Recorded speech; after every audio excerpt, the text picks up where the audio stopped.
hadis yang ke-6, hadis yang ke-6 dalam bab.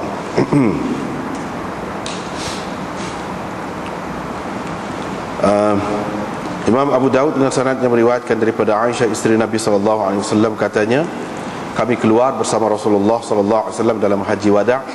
Kami berihlal umrah. Kemudian Rasulullah sallallahu alaihi wasallam bersabda, sesiapa yang ada bersamanya hadyu, binatang kurban, maka hendaklah dia berihlal haji bersama umrah. Kemudian dia tidak boleh halal sehinggalah, yakni membuka ihramnya, sehinggalah dia halal daripada kedua-duanya sekali. Saya pergi ke Mekah dalam keadaan saya berhaid, walam atuf bil bait wala baina as-safa wal marwah. Saya tidak bertawaf di Baitullah dan tidak juga yakni bersa'i di antara Safa dan Marwah. Fasyakautu dzalika ila Rasulillah sallallahu alaihi wasallam. Saya mengadu hal itu kepada Rasulullah sallallahu alaihi wasallam. Maka beliau bersabda, kamu buka kepalamu, maksudnya rambutmu di sini, dan kamu sikat rambut itu. Wa ahilli bil hajj wa da'i al umrah. Kamu ihlallah haji dan tinggalkan umrah. Qalat, kata Aisyah, saya lakukan, maka saya lakukan, yakni apa yang disuruh oleh Nabi sallallahu alaihi wasallam. Bila kami selesai mengerjakan haji, Rasulullah sallallahu alaihi wasallam menghantar aku bersama Abdurrahman bin Abi Bakar ke Tan'im. Saya pun melakukan umrah. Faqala, baginda bersabda, hadhihi makanu umratik, atau makana umratik. Ini adalah sebagai ganti kepada umrahmu, yakni yang telah engkau tinggal sebelum ini. Qalat, kata Aisyah, orang yang berihlal umrah bertawaf di Baitullah, yakni bila sampai ke Baitullah, dan bersa'i di antara Safa dan Marwah, kemudian mereka halal, yakni membuka ihram. Kemudian mereka tawaf sekali lagi selepas pulang daripada Mina untuk mengerjakan haji mereka. Adapun orang-orang yang menghimpunkan haji dan umrah, mereka bertawaf sekali sahaja. Abu Dawud berkata, Ibrahim bin Sa'ad meriwayatkannya, Ibrahim bin Sa'ad dan Ma'mar meriwayatkannya daripada Ibn Shihab nahwahu, sama seperti riwayat Malik daripada Ibn Shihab ini dari segi maknanya.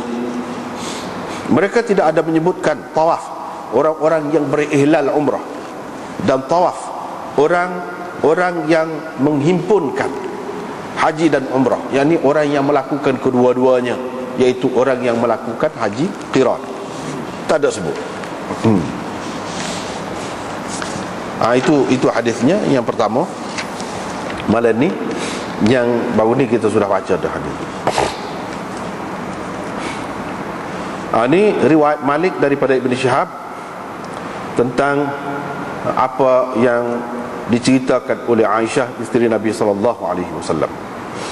Kata Aisyah, kami keluar bersama Rasulullah sallallahu alaihi wasallam, yakni dari Madinah lah keluar tu, dalam haji wada', yakni untuk mengerjakan haji wada'. Fa ahlalna bi umratin, maka kami berihlal umrah, yakni ada di antara kami yang berihlal umrah. Kemudian Rasulullah sallallahu alaihi wasallam bersabda, sesiapa yang berihlal umrah, ihlal tu makna dia kata labbaika bi umratin. Bila pakai ihram tu, dia pun niatlah nak gapo-gapo tu, sekali dengan kata derah tu. Dia ada kata derah. Hak tu memanglah adalah dalam sunnahnya, sebagai menyatakan niat lah, hak niat di hati tu dengan derah. Jadi kata lagu mana? Labbaika bi umratin. Itulah yang dikatakan ihlal itu.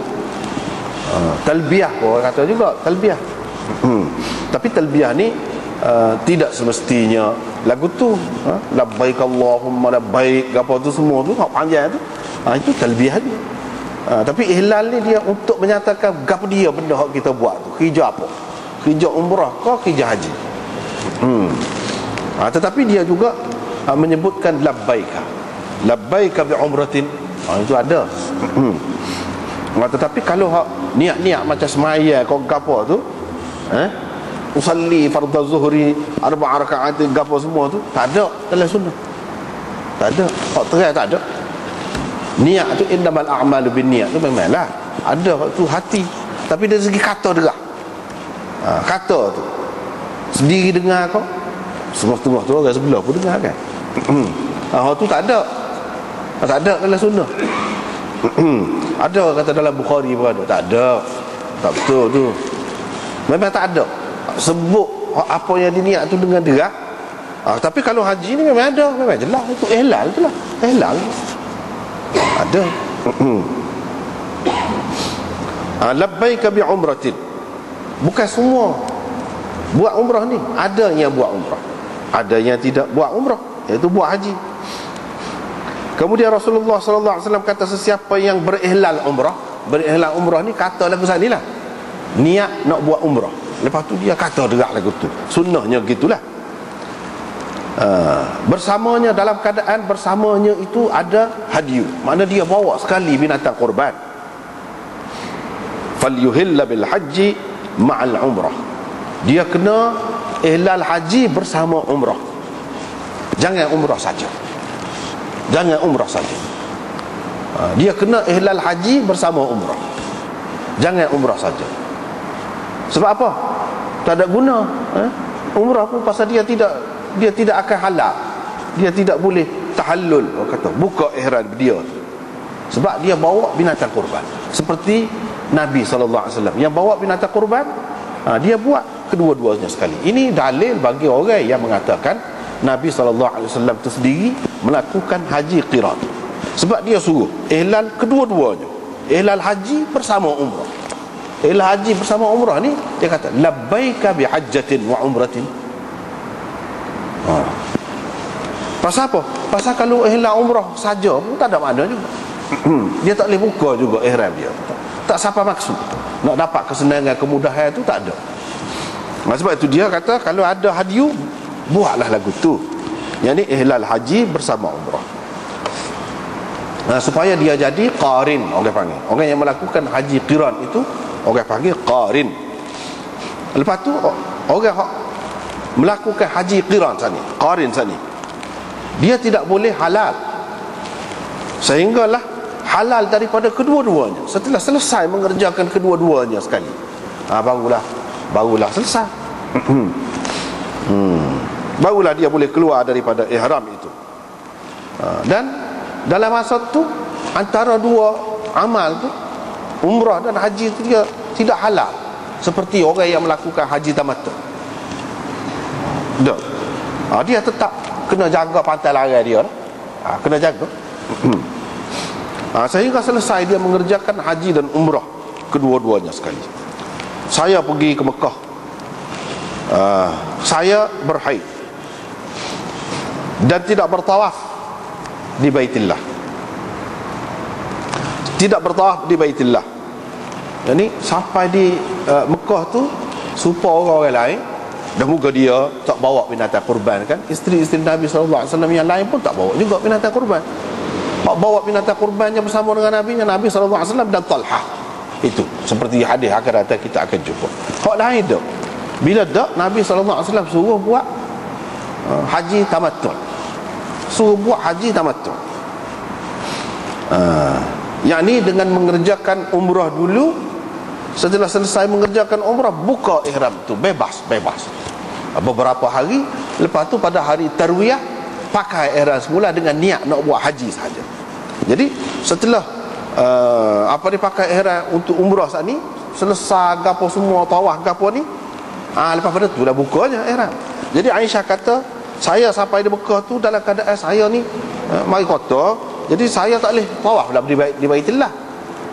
Yang ni tawaf umrah tu, untuk umrah. Bukan tawaf untuk haji. Siapa tu tidak haji lagi, tidak nak haji lagi. Orang-orang lain mana-mana tak ada masalah tu dia tawaf, selesailah buat umrah tu. Bila selesai tawaf untuk umrahnya dan sa'i untuk umrahnya, dia bukalah ihram dia. Buka tu bebaslah, bebas segala-galanya.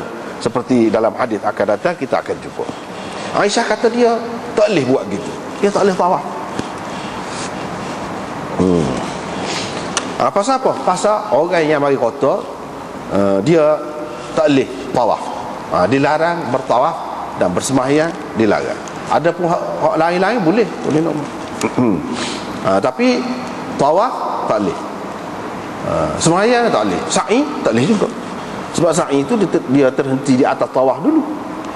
Dia kena tawaf dulu. Kalau tak tawaf dulu tak boleh nak sa'i.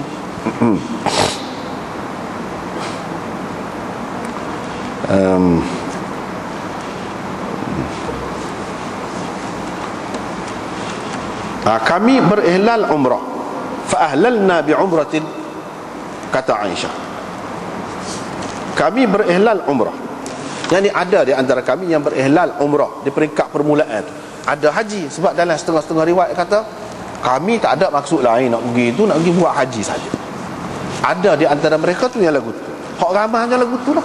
Tapi bila Nabi sallallahu alaihi wasallam suruh fasahkan haji kepada umrah, jadi tukarkan haji, haji hak mana buat haji itulah, dengan niat haji tu suruh tukar, hak tu kira sebagai umrah hak dia pergi. Itu orang panggil faskhul haji ilal umrah. Hak ni berlaku di zaman sahabat. Nabi sallallahu alaihi wasallam suruh dia buat lagu tu. Di zaman Nabi sallallahu alaihi wasallam suruh dia buat lagu tu. Tujuannya seperti dulu kita sudah sebut dah, iaitu untuk menghapuskan kepercayaan orang-orang jahiliah, iaitu mereka menganggap buat umrah pada bulan-bulan haji itu satu dosa besar, kesalahan besar. Jadi setengah-setengah sahabat tu jadi merasa teragak-agak. Jadi nak hapuskan hak tu, Nabi sallallahu alaihi wasallam suruh fasahkan haji kepada umrah.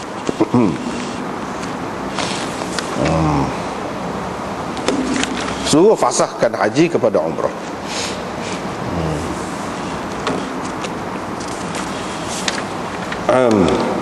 Kemudian Rasulullah sallallahu alaihi wasallam kata, siapa-siapa yang ada hadiyu sama dia ihlal haji bersama umrah. Jadi maksud sini dia buat haji qiran lah. Pasal apa dia ada, tak ada. Dia Talha. Lepas tu Sayyidina Ali itu pun tengah jalan, bukan daripada awal lagi. Dia mari daripada Yaman dengan Abu Musa al-Ash'ari. Dia pun bawa juga binatang kurban. Dan ihlal dia tu ihlal mu'allaq, orang panggil ihlal tergantung. Ihlal digantungkan dengan ihlal Nabi. Ahlaltu bima ahalla Rasulullah sallallahu alaihi wasallam. Dia kata gitu. Ihlal dia. Aku berihlal mengikut ihlal Rasulullah. Rasulullah ihlal nak agak. Nanti aku jumpa dengan dia, nak tanya dia. Kalau dia kata qiran, aku pun qiran jugalah. Kalau dia apa-apa ikut. Jadi gantung lagu tu boleh juga. Tidak sepuas semayang ni tak boleh gantung lagu tu supaya dia. Tak boleh. Aku semayang ni ikut dia main. Tak boleh lagu tu. Kena tentu. Ni tak apa. Dia tu lah beberapa orang tu lah bawa hadiyu. Kemudian dia tidak boleh halal, sehingga halal tu maksudnya buka ihram tu lah. Dan halal apa-apa yang diharamkan semasa ihram tu boleh buat. Misalnya pakai air wangi, bersetubuh, pakai pakaian yang berjahit dan sebagainya. Itu boleh, itu maksud halal tu. Saya pergi ke Mekah dalam keadaan mari kota, saya tidak bertawaf di Baitullah, dan tidak juga kalau kita nak kira di sini, kita kata tidak juga bertawaf di antara Safa dan Marwah. Zahir dia je. Tapi orang tidak kata tawaf antara Safa dan Marwah, hak tu sa'i. Hak tu kalau pergi mari antara Safa dan Marwah itu sa'i. Tapi dari segi kalau kita tengok ataf di sini, kaedah dia, walam atuf bil bait